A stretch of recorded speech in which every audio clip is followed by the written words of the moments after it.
Kita mulai kuliah manajemen inovasi pertemuan ketiga ya, masuk ke teori inovasi. Kayaknya ini sebenarnya udah minggu ujian, jadi kayaknya kita akan kuliah satu kali lagi, habis itu ujiannya akan saya kirim pakai LMS, nanti bisa tolong dikerjakan aja. Nah, minggu depan kasih waktu. Ya seperti biasa lah, nanti take home test, nggak repot-repot aja.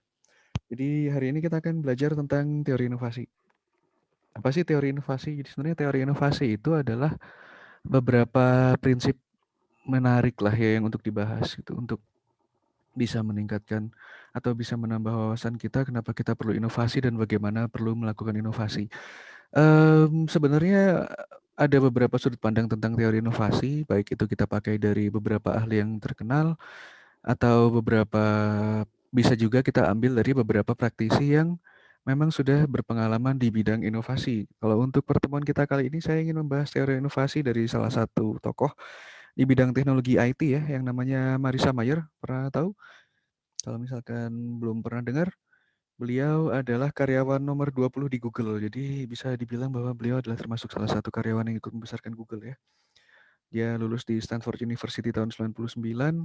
Kemudian dia setelah bekerja di Google selama berapa itu 13 tahun gitu ya, dia kerja di Yahoo jadi CEO.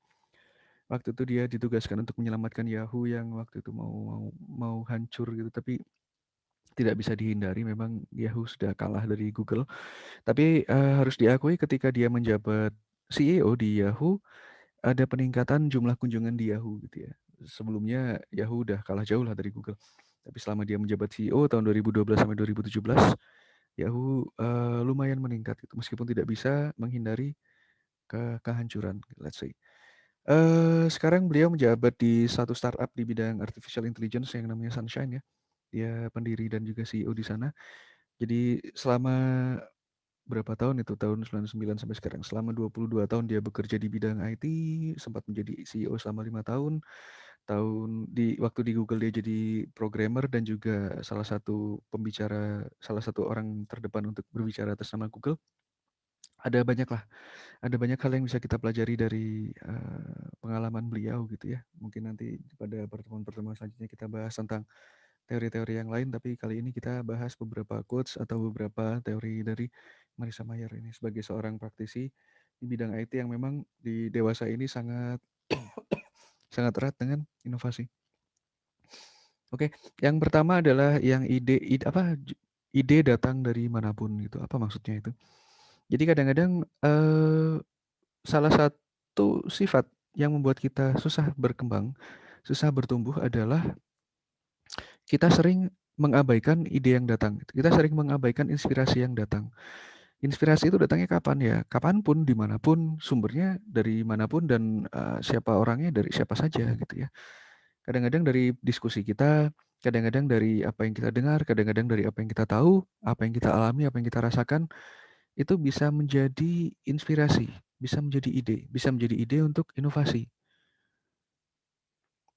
Ya tentu saja kita nggak bisa simsalabim dengar sesuatu langsung jadi ide atau inovasi. Memang kita butuh waktu untuk memprosesnya. Nah, nanti itu ada lagi quotes-nya. Tapi sekarang yang perlu kita garis bawahi adalah bahwa kita tidak boleh mengecilkan inspirasi yang datang kepada kita atau bahkan ya inspirasi yang datang pada orang lain gitu, orang-orang di sekitar, orang-orang yang di sekeliling kita gitu. Kadang-kadang kalau misalkan kita jadi pemimpin perusahaan, kita terlalu yakin dengan apa yang kita yakini, kemudian kita nggak mendengarkan kata-kata orang lain, itu juga salah. Itu yang sudah kita pelajari dari kasus Nokia yang kemarin gitu, yang sempat saya bagi use case-nya dengan Anissa, di mana Nokia mengalami kegagalan karena memang mereka mengabaikan ide-ide atau masukan-masukan yang datang dari bawahnya gitu.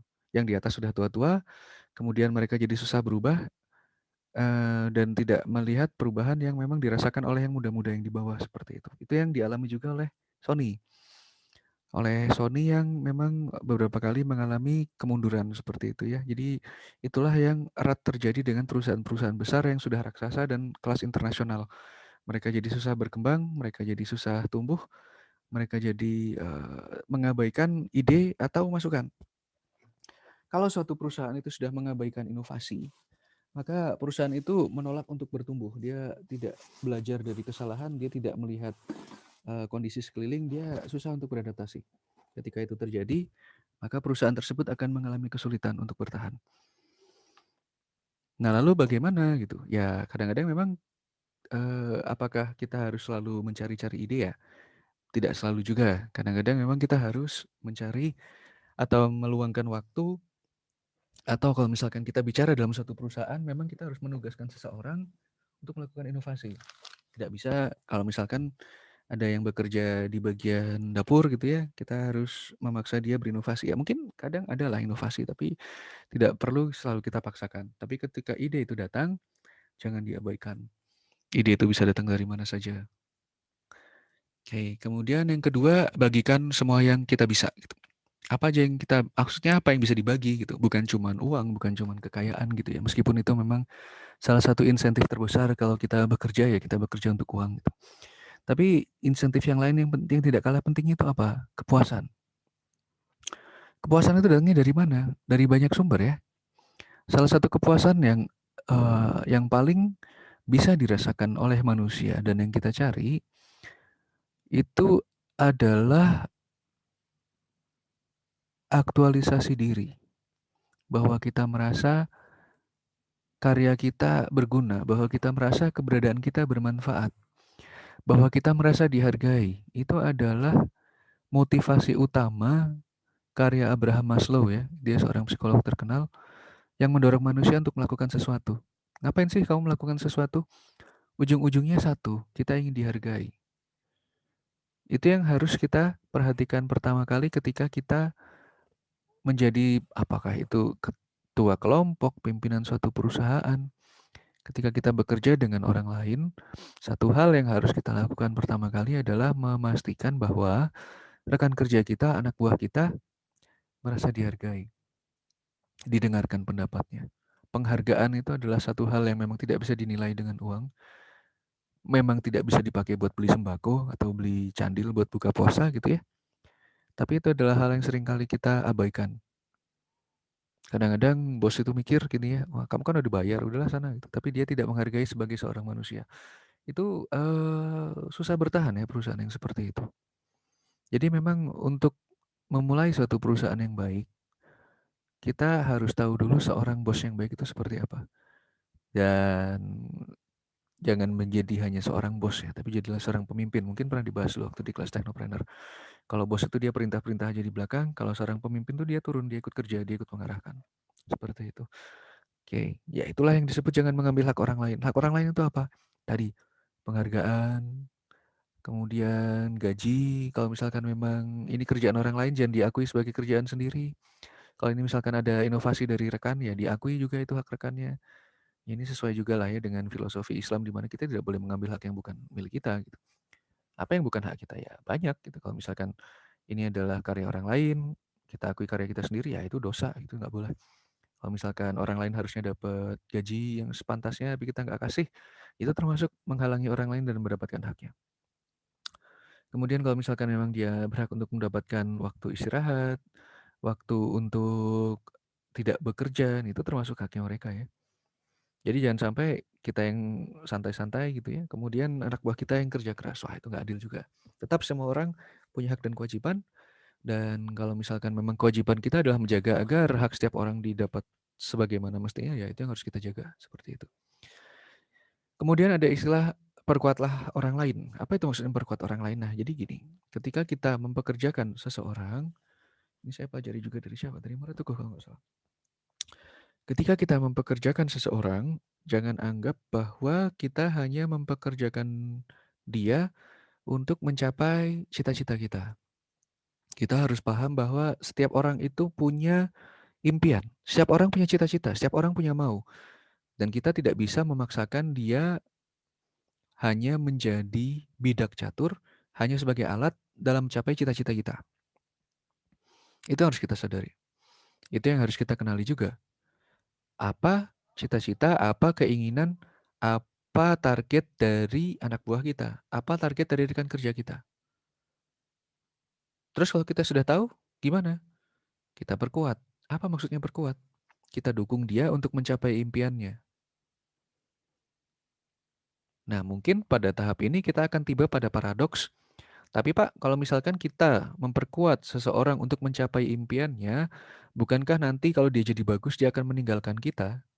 Ya benar, itu tidak bisa dihindari. Hidup itu pasti ada pertemuan, pasti ada perpisahan. Kalau kata teman kantor saya dulu, semua orang akan resign pada waktunya. Memang benar. Akan tetapi, kalau kita perkuat orang itu, kita perkuat anak buah kita perkuat rekan kerja kita, dia akan bekerja dengan sepenuh hati di tempat kita, dan ketika akhirnya pun dia memutuskan untuk meninggalkan kita, dia akan tetap menjaga hubungan baik dengan kita. Dan itu yang mahal harganya. Karena siapa tahu anak buah yang kita perkuat hari ini akan menjadi rekan kerja kita di masa depan. Jadi kita tidak boleh posesif ya. Tidak boleh posesif terhadap karyawan kita. Kita tidak boleh menghalangi mereka untuk tumbuh. Pak, saya ingin ikut training, Bu. Saya ingin ikut pelatihan ini biar saya masaknya jadi lebih jago. Terus kita jadi suudon. Waduh, ntar kalau dia berlatih-berlatih, kerjaan dia nggak kepegang nih. Janganlah. Waduh, itu namanya mematikan keinginan anak buah kita untuk maju. Itu yang membuat mereka jadi agak enggan juga nanti ya untuk lama-lama bekerja dengan kita.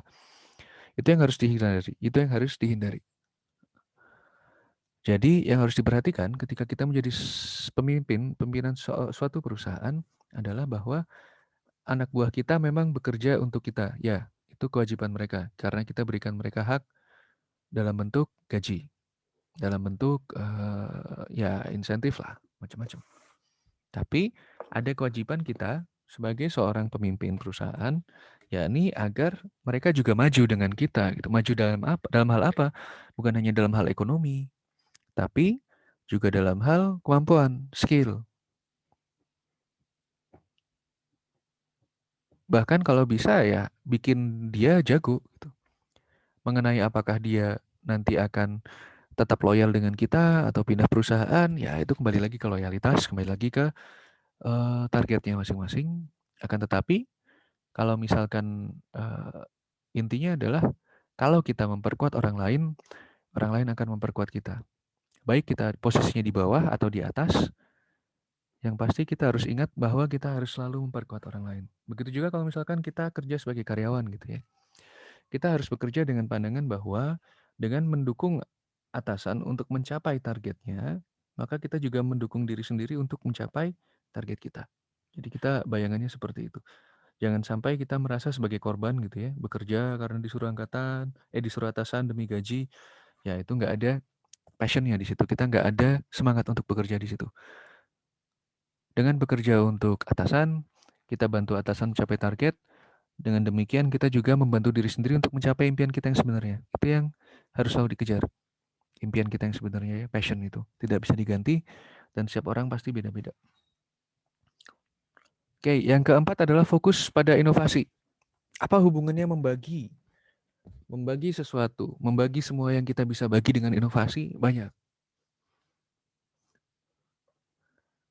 Pengetahuan itu mahal gitu ya. Pengetahuan itu mahal. Kadang-kadang kita tidak membagi ide, kadang-kadang kita tidak ingin berbagi ide, kita tidak ingin berbagi masukan, kita tidak ingin membagi ilmu karena kita takut kalau nanti ilmu kita bisa dikuasai orang lain dan orang lain jadi lebih maju dari kita. Oke, itu bisa lah. Ada yang namanya rahasia perusahaan. Oke, itu harus diprotek. Tapi bukan berarti kita pelit ilmu. Kalau misalkan memang terutama di dalam perusahaan kita gitu ya, kita berbagi dengan orang-orang yang kita percaya bahwa saya ada ide seperti ini, bisa tolong dibantu atau tidak. Nah, itu bisa turut memajukan perusahaan. Apa saja yang termasuk bagian yang bisa kita inovasikan, itu yang sudah saya bahas di pertemuan sebelumnya. Bahwa kita bisa melakukan inovasi dalam bentuk produk. Kita bisa melakukan inovasi dalam bentuk bisnis model. Kita bisa melakukan inovasi dalam bentuk bisnis proses dalam perusahaan. Memang inovasi itu banyak tempatnya gitu ya. Jadi kalau misalkan kita tidak berbagi, apa itu yang berbagi, apa yang bisa kita bagi gitu ya. Banyak gitu. Kesempatan untuk menyampaikan pendapat, kesempatan untuk memimpin, ya tadi termasuk ide, kemudian kewajiban yang sewajarnya, penghargaan, itu semua adalah hal-hal yang bisa meningkatkan inovasi. Kenapa saya bisa bilang begitu? Karena pada lingkungan kerja yang seperti itu, maka kita akan merasa dihargai. Ide kita akan selalu mengalir. Karena kita tahu setiap ide kita dihargai, setiap pendapat kita dihargai. Kalau ide kita mengalir, kita tahu apa output dari ide kita, dan sebagian besar ide kita bisa berbuah sesuatu yang bisa bermanfaat baik bagi diri sendiri maupun bagi perusahaan, maka kita juga akan selalu terpacu untuk berinovasi. Itu yang kedua. Yang ketiga adalah pujian. Dan juga bagaimana cara kita merekrut orang gitu ya. Anda jenius, kami akan merekrut Anda gitu. Waduh, Anda pintar sekali. Nah, jadi ketika kamu merekrut orang, ketika kita ada di posisi di mana kita bisa merekrut orang, bisa meng-hire orang gitu ya, bekerja untuk kita, yang pertama yang harus kita lakukan adalah memastikan bahwa orang ini lebih pintar dari kita. Kenapa? Ya harus gitu. Buat apa kita nyewa orang yang bisa melakukan yang hanya bisa melakukan hal yang kita bisa gitu. Jadi ketika kita menyewa seseorang, kita harus yakin bahwa orang ini pintar, ahli di bidangnya, dan kita butuh orang yang ahli bidang itu. Tapi juga jangan sampai kita menahan-nahan diri untuk memuji ya, karena kadang-kadang kita mikir, waduh terlalu baik dipuji nanti jadi sombong dia. Wah ya itu kembali lagi ke orang masing-masing ya. Tapi kita harus memberikan pujian ketika orang itu pantas mendapatkan pujian. Dan kenapa kita harus menyewa orang pintar? Karena orang yang pintar, orang yang banyak ide, itu bisa mendorong orang lain untuk maju juga. Dengan cara menantang untuk bekerja dan berpikir dengan lebih baik. Gimana maksudnya ya? Pernah ada quotes yang menyatakan bahwa kalau misalkan kita ketemu orang lain terus kita ngomonginnya orang lain, itu berarti kita nggak pintar. Karena kita masih ngegosip. Tapi kalau misalkan kita ketemu orang lain dan yang kita pikirin adalah rencana, cita-cita, inovasi, target perkembangan terbaru di dunia, itu menunjukkan bahwa kita pintar. Kenapa? Karena yang kita bicarakan adalah ide. Lebih besar daripada orang lain, lebih besar daripada gosip terkini, artis, selebgram, TikTok, dan lain-lainnya. Orang yang cerdas membicarakan ide. Orang yang kurang cerdas membicarakan orang lain. Itu yang membedakan kita. Itu yang pembedanya lah seperti itu. Jadi itu yang bisa kita lihat. Dia lebih banyak ngomongin orang atau ngomongin kerjaan nih. Nah itu yang bisa kita lihat juga. Gitu. Dan tentu saja kita bisa belajar banyak dari orang yang pintar gitu. Orang yang pintar itu kenapa gitu? Dia pasti meluangkan banyak waktu untuk menjadi pintar atau menjadi ahli dalam bidangnya. Ketika seseorang itu sedang menjadi ahli dalam bidangnya, dia akan memiliki sudut pandang lain yang unik terhadap dunia. Dan sudut pandang itu yang juga bisa mendorong munculnya inovasi. Bisa mendorong munculnya perspektif baru, bisa mendorong munculnya ide-ide baru. Gitu ya. Munculnya kesempatan baru juga. Kita bisa belajar banyak dari orang pintar. Itulah kenapa kita harus mempekerjakan orang-orang pintar. Bukan cuman karena kasihan saja, tapi kita juga harus tahu kelebihannya. Gitu ya. Harus ada suatu kelebihan yang bisa dia berikan, yang bisa dia kontribusikan kepada perusahaan. Itulah yang dilakukan perusahaan-perusahaan besar yang perusahaan besar yang maju gitu ya. Google, Apple, Microsoft.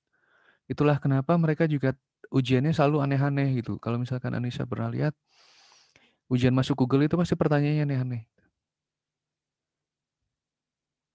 Kalau misalkan ini salah satu contoh pertanyaannya gitu ya. Anda ikut lomba lari, Anda berhasil membalap pelari kedua, sekarang posisi Anda di posisi keberapa? Jawabannya berapa? Ya silakan dipikir ya, nanti dijawab sendiri. Oke, selanjutnya izin untuk mengejar mimpi. Maksudnya apa ini? Maksudnya adalah dalam waktu kerja kita yang kita berikan, baik itu kepada diri sendiri maupun orang lain, jangan sampai kita hanya bekerja untuk bekerja saja. Apa itu bekerja untuk bekerja? Bekerja untuk menjalankan tanggung jawab profesional kita saja. Misalkan kerjaan saya di kantor nulis proposal. 100% waktu kerja saya habiskan seluruhnya untuk nulis proposal. Tidak boleh. Tidak bisa seperti itu. Itu mematikan inovasi. Itu mematikan kreativitas. Kita hanya melakukan rutinitas. Tidak ada waktu luang, tidak ada waktu untuk berdiskusi, tidak ada waktu santai gitu ya untuk mengolah ide, untuk brainstorming, untuk berdiskusi dengan rekan sejawat. Itulah yang disebut izin untuk mengejar mimpi. Maksudnya bagaimana? Jadi kita berikan waktu luang, kurang lebih 20% waktu kerja, kurang lebihnya seperti itu. Dan itu dialokasikan agar karyawan kita atau kita sendiri itu bisa, itu tadi, tidak melakukan pekerjaan secara rutin, tapi melakukan diskusi atau berkomunikasi yang atau bahkan berkontemplasi ya, dilakukan sendiri gitu, yang sifatnya produktif. Ini yang saya sampaikan tadi. Setiap karyawan pasti punya mimpi di luar pekerjaan yang dia lakukan gitu. Misalkan saya suka kucing, ingin punya peternakan kucing. Apa inovasi yang bisa dikaitkan dengan peternakan kucing di tempat kerja saya? IoT, peternakan kucing. Kalau misalkan kucingnya mengeong, alarm saya bunyi. Ada apa kucing saya mengeong? Jadi saya bisa menyuruh kucing saya diam sebelum tetangga saya melempari rumah saya dengan sayur, misalkan seperti itu. Ada yang menarik ya, dari 20% alokasi waktu untuk mengejar mimpi ini. 50% produk yang dihasilkan oleh Google tahun 2005 itu dihasilkan oleh proyek 20% waktu ini. Jadi karyawan-karyawan Google diberikan 20% waktu untuk proyek-proyek yang sifatnya bermimpi, inovasi. Dari situ bisa dihasilkan output 2,5 kali gitu ya. Dari 20% waktu menghasilkan 50% produk. Besar itu. 50% produk baru. Terlepas dari nanti produknya berhasil atau gagal, tapi yang pasti ada inovasi. Dengan adanya aturan ini di mana karyawan, di mana diri kita bebas untuk melakukan kegiatan yang memang sesuai dengan mimpi atau passion kita, ini bisa meningkatkan rasa percaya dan juga mendorong kreativitas dan inovasi. Misalkan Anissa suka menulis, nanti bekerja di tempat kerja, maka bakat Anissa akan mungkin kemungkinan besar akan banyak dihabiskan dalam bidang menulis juga. Tapi apakah Anissa menulis apa yang Anissa sukai? Belum tentu. Maka kalau misalkan dari 20% waktu itu Anissa bisa menuliskan apa yang Anissa sukai tapi terkait oleh kantor, nah itu mungkin bisa menjadi asal mula suatu inovasi yang baru. Dan jangan salah, semua orang pintar, pintar menulis. Karena mereka terbiasa untuk menuangkan apa yang mereka pikirkan. Mereka terbiasa untuk menuliskan ide mereka di atas kertas. Dan itu mahal harganya. Tidak semua orang bisa menulis. Dan kemampuan untuk menulis itu harus dijaga, harus dilatih gitu ya. Harus dibina, harus ditingkatkan dari waktu ke waktu. Gimana cara meningkatkannya? Ya dengan cara menulis gitu. Kita tidak bisa meningkatkan kemampuan kita dalam menulis tanpa menulis. Dan itu butuh waktu. Dan itu yang harus kita pahami bahwa kita harus mengalokasikan waktu kita sendiri. Kalau misalkan memang kita tidak bisa mendapatkan bos gitu ya, mendapatkan atasan yang istilahnya memberikan waktu luang bagi kita untuk mencari passion kita, ya kita sendiri yang harus meluangkan gitu. Jangan sampai dalam satu hari kita tidak ada personal achievement. Apa itu personal achievement ya? Kaitannya dengan personal project kita. Kita punya project apa di rumah? Misalkan saya memperbaiki gamebot atau memperbaiki mainan. Ya, setiap hari akan saya luangkan waktu saya gitu. Karena itu meskipun mungkin nanti mainannya jadinya nggak beres atau nggak benar-benar juga, tapi itu saya suka gitu. Dan itu produktif. Jangan sampai dibilang gabut gitu ya, enggak. Itu produktif kenapa? Karena itu membuat kita jadi bersemangat lagi untuk bekerja. Karena kita tahu bahwa kita bisa melakukan hal yang kita suka setelah kita bekerja. Dan kita hidup bukan hanya untuk kita bekerja, tapi tetap kita mengejar mimpi kita. Semangat hidup, itu yang mahal. Dan itu yang harus tetap kita jaga. Kita harus tetap punya passion, dan itu yang akan menjadi sumber tenaga untuk kita menjalankan pekerjaan kita yang mungkin membuat kita bosan atau membuat kita stres. Gitu ya. Baik, selanjutnya adalah inovasi. Nah, yang kita kejar adalah inovasi ya, bukan instant perfection. Innovation, not instant perfection. Jadi yang kita kejar adalah inovasi, bukan kesempurnaan yang sifatnya instan. Ini yang saya kaitkan dengan tadi, project mimpi. Tidak selalu apa yang kita kerjakan, tidak selalu inovasi yang kita buat, itu berhasil. Yang namanya kegagalan itu adalah wajar gitu. Membuat salah itu adalah wajar, itu manusiawi. Bahkan produk Google pun tidak semuanya berhasil gitu ya. SketchUp Google itu sekarang udah bukan punya Google lagi, mereka bikin perusahaan baru kayaknya yang bisa lebih mendapatkan komersialisasi dari SketchUp. Google juga punya banyak produk yang tidak berhasil gitu ya. Bahkan Apple juga punya banyak produk yang tidak berhasil. Tapi kan yang diingat-ingat orang yang berhasilnya aja. Ya sudah, itu yang harus kita kejar. Buat, buat, buat, dan buat lagi. Kalau gagal ya nggak apa-apa, buat lagi gitu. Itu yang harus kita pupuk instingnya sebagai seorang teknopreneur, apalagi teknopreneur Islami. Kita manusiawi, kita manusia, ladangnya kesalahan, kesempurnaan hanya milik Allah Subhanahu wa taala, tapi tidak membuat kita jadi enggan untuk mencoba, takut gagal. Saya rasa Rasulullah ya Sallallahu Alaihi Wasallam itu pasti juga sangat familiar dengan technopreneurship, dengan kegagalan gitu. Beliau juga seorang pedagang gitu ya, mulai menikah sampai akhirnya di Rasul. Beliau berdagang dengan istrinya Siti Khadijah, mungkin ditugasin kemana-mana keliling dunia gitu naik onta.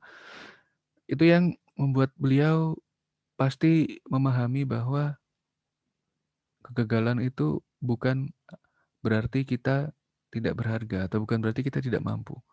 Hidup itu ya dua, kalau nggak berhasil ya gagal. Kalau kita gagal ya coba lagi. Kalau gagal lagi ya coba dengan cara yang lain. Tapi yang satu hal yang pasti adalah bahwa kita harus terus maju. Kita harus terus berusaha dalam hal ini berinovasi gitu ya. Untuk memperbaiki, berbuat kebaikan. Untuk meningkatkan suatu hal yang sifatnya baik, menjadi lebih baik lagi. Itulah kenapa kita harus selalu melakukan iterasi atau mencari mencari kombinasi yang baik. Itu apa sih yang sebenarnya kita cari? Ditingkatkan, ditingkatkan, ditingkatkan lagi. Kalau misalkan kita bikin aplikasi, inilah yang disebut dengan MVP, Minimum Viable Product. Saya ingatkan lagi konsep yang mungkin pernah diajarkan ke Anissa pada kuliah Technopreneurship, bahwa sebagai seorang technopreneur, yang kita kejar bukan produk yang sifatnya sempurna, tapi adalah produk yang bisa memenuhi kebutuhan dasar dari konsumen, dari user. Kalau misalkan produk itu fiturnya satu aja udah jalan, langsung rilis. Kita sempurnakan sambil jalan, sambil mengumpulkan feedback dari pengguna.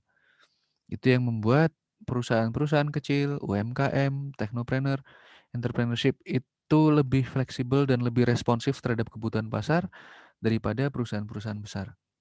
Dan memang itu adalah kunci kesuksesan startup, di mana kita senantiasa melakukan perbaikan-perbaikan meskipun kecil tapi selalu ada. Apa saja yang diperbaiki banyak, baik itu mulai dari produk, visi misi perusahaan, strategi, kemudian sumber daya manusia dan yang lain-lain. Selalu ada inovasi, harus ada inovasi. Kalau dalam technopreneurship, kalau dalam usaha kecil ya, kalau dalam startup, kata-kata mutiaranya adalah innovate or die. Berinovasilah atau mati. Oke, kemudian ada juga teori yang menyebutkan bahwa data itu tidak memihak. Apa maksudnya data tidak memihak? Ya, memang sih kalau misalkan kita berbicara tentang data, maka bagaimana data tersebut diterjemahkan menjadi informasi atau pengetahuan itu tergantung yang menerjemahkannya. Karena kita melihat data, biasanya kita sudah memiliki confirmation bias atau bias konfirmasi yang menyebabkan kita hanya melihat data yang mendukung pikiran kita. Itu salah ya. Kita harus melihat data itu secara objektif. Bahwa data itu mewakili fakta, sifatnya tidak dapat diganggu-gugat. Apa ini maksudnya ya? Kita bicara data aja gitu. Misalkan data penjualan tahun ini segini, data penjualan tahun lalu segitu. Produk yang paling banyak laku ini, produk yang paling banyak laku tahun lalu itu. Ada perubahan pada produk, ada perubahan pada pemasukan perusahaan. Ini kita harus cari korelasinya gitu. Bukan masalah gara-gara yang ngusulin produk ini adalah Pak Bos, jadinya kita tidak boleh eh, menyampaikan bahwa produk ini bikin perusahaan kita gagal gitu. Nggak boleh. Kita tetap harus berbicara dengan data. Kenyataannya demikian. Kita bicara didukung data gitu. Alat ini tidak berhasil. Alasannya apa? Ini datanya. Maka apa masakan ini sukses? Alasannya apa? Ini datanya. Kalau kita masak seperti ini ada peluang pasar. Alasannya apa? Ini datanya. Pesaingnya masih sedikit, dan bisnisnya sukses gitu. Masih banyak kebutuhan yang bisa dipenuhi. Kita bicara selalu pakai data, apalagi kita di bidang teknologi informasi dan komunikasi ICT gitu ya. Kita selalu bicara dengan data. Nanti kalau misalkan Anissa juga mengerjakan tugas akhir, kita akan selalu bicara dengan data gitu. Alat yang Anissa kembangkan sudah sesuai spesifikasi. Datanya mana? Ini datanya gitu. Bisa mempertahankan ppm antara 700 sampai 1000. Tapi kenapa tanamannya mati? Ya nggak tahu. Kalau gitu kita perlu mengumpulkan data yang lebih banyak, ppm yang dibutuhkan oleh tanamannya sebenarnya berapa gitu. Karena yang alat yang Anissa kembangkan sesuai data, ya sudah menunjukkan kinerja yang sesuai spesifikasi. Ya berarti salahnya bukan pada alatnya Anissa. Ya seperti itu saja. Jadi kita bicara data. Oke, kemudian kreativitas butuh batasan. Apa maksudnya kreativitas butuh batasan gitu ya? Yang dimaksud batasan itu kadang-kadang bukan hanya batasan yang ditetapkan secara sadar gitu. Kadang-kadang asalnya juga dari keterbatasan. Keterbatasan itu membuat kita lebih kreatif. Anissa waktu belum punya laptop, tapi harus kerjain tugas pakai laptop, jadi nyari cara, gimana caranya aku bisa punya laptop? Cari teman, pinjam. Anissa nggak bisa bahasa Inggris, tapi waktu kuliah bukunya bahasa Inggris semua. Harus belajar bahasa Inggris. Gimana caranya belajar bahasa Inggris dengan cepat? Jadi kreatif. Dari batasan-batasan yang menghalangi kita mencapai apa yang kita mau, akan muncul kreativitas. Dari kreativitas akan muncul inovasi. Misalkan Anissa kerja sehari 8 jam. Tapi Anissa butuh 2 jam untuk mengejar proyek pribadi. Misalkan seperti itu. 1 jam lah ya. 20%. Jadi apa yang harus Anissa lakukan? Ya kerjaan 8 jam dimuatkan di 7 jam. Sehingga 1 jamnya bisa Anissa pakai buat bikin proyek pribadi. Gimana cara kita mengerjakan pekerjaan dengan lebih cepat? Itu inovasi. Anissa bikin engine-nya, Anissa bikin programnya, Anissa bikin suatu sistem yang membuat Anissa bisa bekerja dengan lebih efektif. Itu inovasi.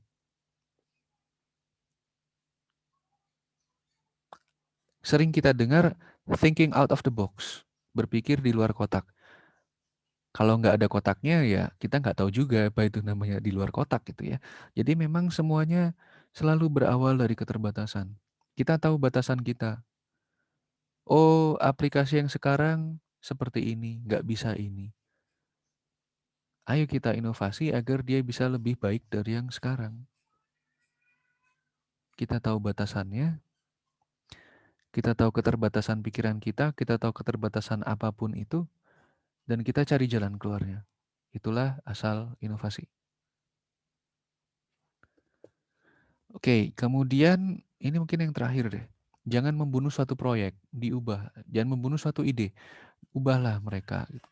Apa maksudnya? Jadi ketika kita misalkan menjadi seorang CEO, kita akan sering mendapatkan masukan mungkin dari orang-orang sekeliling kita, dari bawahan kita tentang inovasi atau tentang produk. Memang berat ketika kita mendengarkan ide dari orang di bawah kita yang menurut kita nggak bagus gitu ya. Tapi yang harus kita perhatikan bahwa mereka pasti sudah melakukan proses pemikiran tertentu hingga mereka bisa memunculkan ide tersebut gitu ya. Jadi kita balik lagi ke prinsip-prinsip kita yang sebelumnya. Kita itu harus mendukung, kita itu harus memuji, kita itu harus memperkuat orang. Jangan sampai kita mematikan kreativitas dan inovasi orang lain dengan bilang bahwa idenya jelek. Atau lebih parah lagi kita nggak memberikan lanjutannya gitu. Mau diapain idenya ini? Aduh nggak bisa diapa-apain, udah nggak bisa diapa-apain lah. Gitu. Itu mematikan kreativitas dan inovasi. Dan itu yang membuat stagnansi bisa muncul dalam suatu perusahaan. Karena itulah kita harus menyadari bahwa setiap ide itu berpotensi.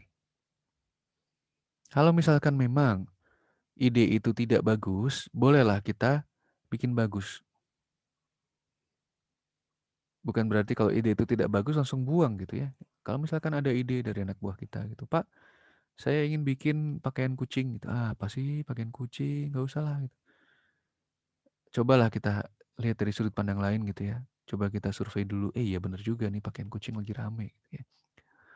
Tapi kan pakaian kucing bikin kucingnya tersiksa. Ya udah bikin pakaian kucing yang tidak menyiksa kucing gitu. Atau bikin pakaian kucingnya Islami gitu apalagi habis lebaran. Mungkin kayak gitu kali ya.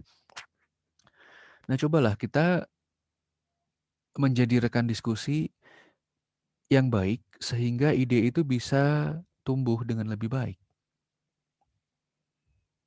Cobalah kita pancing, cobalah kita tantang, kita challenge idenya itu. Kita hadapkan ide itu dengan satu masalah.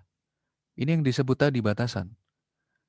Misalkan Anissa kasih ide, Pak, saya pengen gini, gini, gini, gini. Oke, dari pengalaman saya kasih tantangan, gimana kalau begini? Nah, itu bukan berarti saya mematikan ide Anissa. Itu saya memberikan Anissa pancingan agar ide Anissa bisa lebih baik lagi. Karena itulah yang harus kita lakukan kalau misalkan kita ingin maju sebagai seorang entrepreneur. Akan banyak orang-orang di sekeliling kita ya, akan banyak orang-orang yang menganggap bahwa kita tidak bisa, bahwa produk ini nggak baik. Oh, itu yang harus kita challenge, itu yang harus kita hadapi challenge-nya. Produk ini bisa, saya yakin, ini punya potensi. Kalau punya masalah seperti ini, saya akan begini. Kalau misalkan ada kebutuhan seperti itu, produk ini bisa. Nah, itu yang harus kita jawab sebagai seorang technopreneur.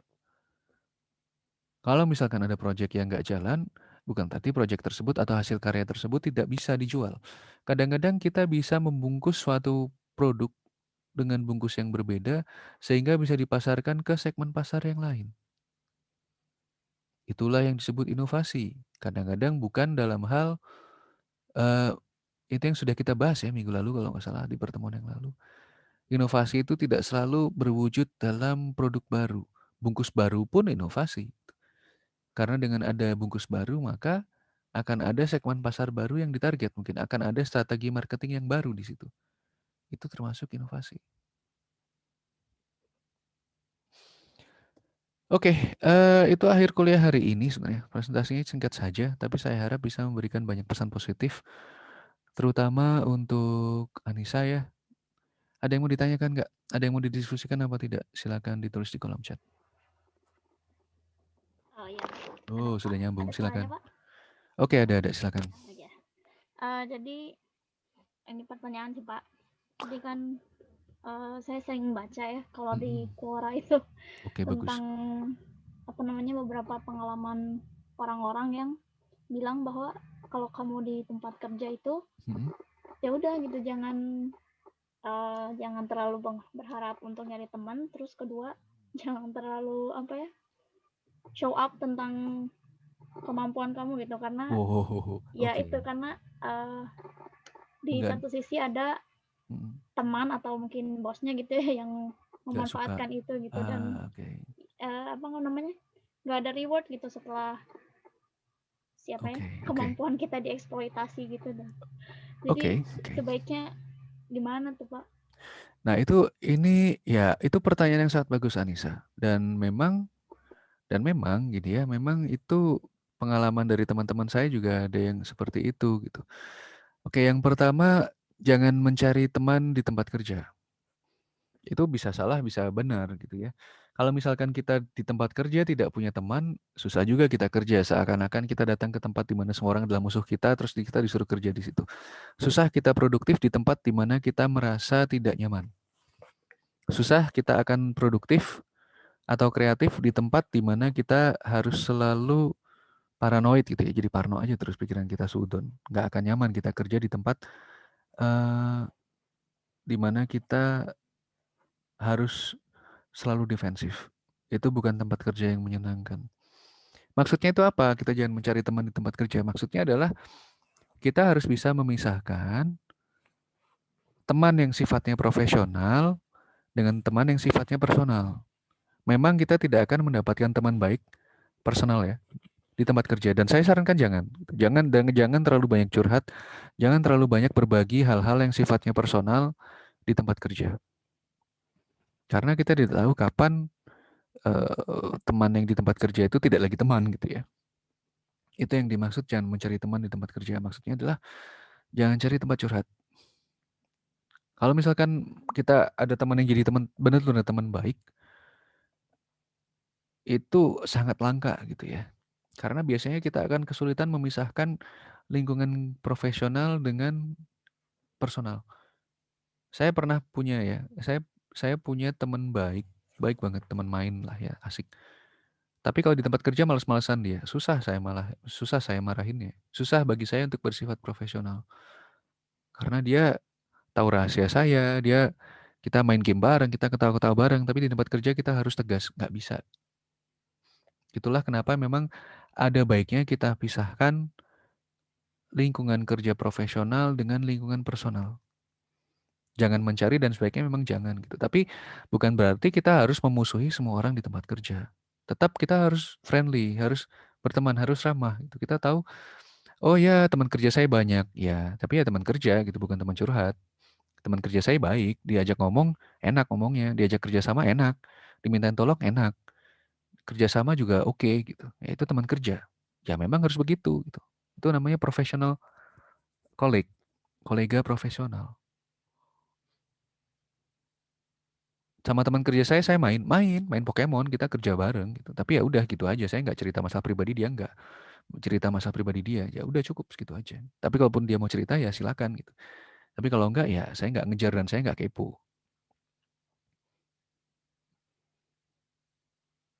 Jadi itu yang dimaksud dengan jangan mencari teman di tempat kerja. Yang kedua, jangan menonjol di tempat kerja. eh ini tergantung tempat kerjanya menurut saya. Semua quotes yang saya sampaikan di sini itu adalah eh quotes dari Marissa Mayer yang memang dia berpengalaman di Google gitu ya. Dan Google itu adalah tempat kerja yang memang sangat mendukung inovasi, kreativitas. Bahkan kalau nggak ada inovasi, nggak ada ide baru, itu bisa membahayakan potensi kita, itu bisa membahayakan posisi kita gitu. Di Google kita harus selalu punya ide, kita harus selalu punya inovasi. Yang namanya kreativitas itu harus selalu dipacu. Dan kita lihat sekarang Google menguasai dunia gitu ya. Kalau misalkan suatu hari komputer menguasai dunia itu pasti Google. Eh Beda dengan teman saya yang PNS gitu, kerjanya dia di BPK. Di lingkungan banyak orang-orang tua yang tidak suka dengan perubahan, tidak suka kalau ada yang menonjol, menunjukkan diri dianggap cari muka, dibenci teman, itu mematikan inovasi dan kreativitas. Memang kerja di lingkungan yang memang kerjaannya rutin gitu ya, udah jelas, angkat stempel turun cetak-cetok, kasih stempel tanda tangan selesai, birokrasi, administrasi. Tidak ada, ya itu memang lingkungan kerja yang mematikan kreativitas dan inovasi. Kalau teman saya masih sedikit beruntung, dia di bidang IT, dia harus ngedevelop sistem informasi di mana dia masih harus belajar banyak hal baru gitu ya, Hadoop, kemudian apalagi itu Python, pemrograman, machine learning bahkan dia belajar. Dia masih di bidang IT-nya, jadi dia masih mending gitu. Tapi tetap saja nggak banyak juga orang-orang di sekeliling dia yang tidak suka melihat dia maju. Ada juga dia juga dimanfaatkan bos-bosnya jadi tahu siapa yang jago. Ya itu wajar gitu. Dan wajar kalau misalkan Anissa berprestasi, Anissa berbakat, dimanfaatkan bos, ya wajar. Karena bos bisa melihat potensi dari seseorang gitu. Kalau misalkan nggak berpotensi, nggak akan dimanfaatin, tapi nggak akan maju-maju juga gitu. Asal balik lagi ke aturan yang di awal tadi. Anissa mendapatkan hak yang sewajarnya. Kalau misalkan kita dimanfaatkan bos untuk mencapai tujuannya dia, ya asal penghargaannya sepantas ya nggak apa-apa gitu. Misalkan kita disuruh ngerjain ini, dikasih uang, ya nggak apa-apa, kerjain lah uangnya pantas gitu ya. Kita bisa pakai uangnya buat ngejar impian kita. Nggak apa-apa, nggak apa-apa. Jangan sampai kita menyembunyikan potensi kita karena kita takut dimanfaatkan.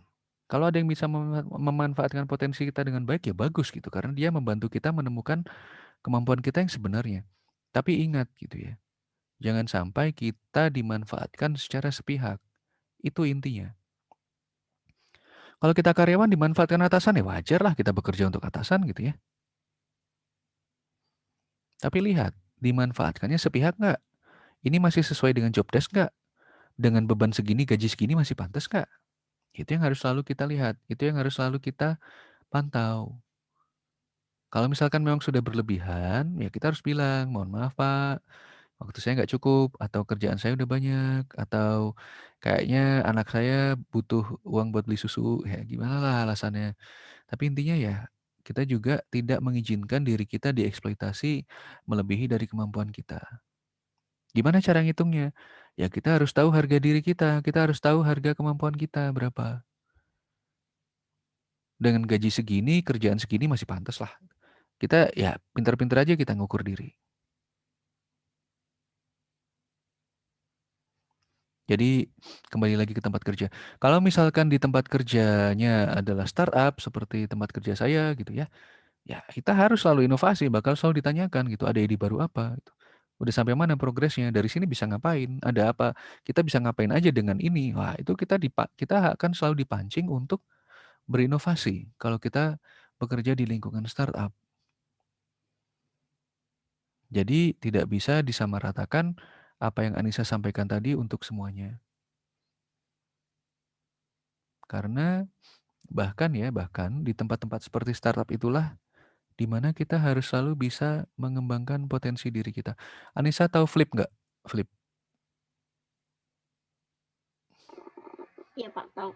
Itu CEO-nya itu sebelum dia jadi CEO Flip, kan dia dari UI ya kalau nggak salah ya. Dia itu KP di Kita Bisa.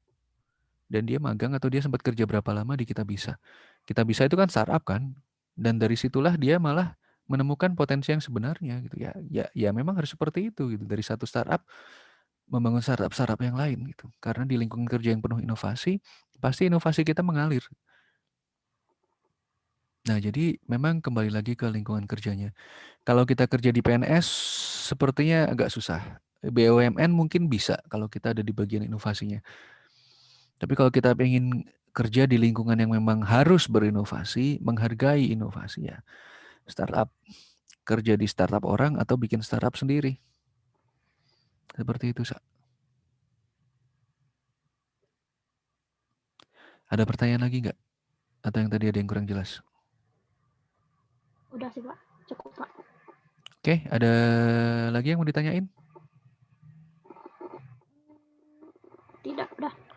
Oke, kalau nggak ada pertanyaan, minggu depan kita UTS ya, sambil saya pikirin apa UTS-nya. Tapi gini, minggu depan kita akan tetap kuliah. Nanti materi UTS-nya akan saya posting di LMS, jadi nanti bisa dikerjakan sebagai take home test. Seperti itu ya, seperti biasa. Oke. Oke, kalau gitu saya kuliah hari ini. Terima kasih sudah mengikuti kuliah dengan baik. Semoga bermanfaat bagi kita semua. Selamat menjalankan ibadah puasa. Semoga lancar sampai buka, sampai berlebaran nanti. Terima kasih. Wassalamualaikum warahmatullahi wabarakatuh. Waalaikumsalam warahmatullahi wabarakatuh. Terima kasih juga Pak. Makasih, Sam.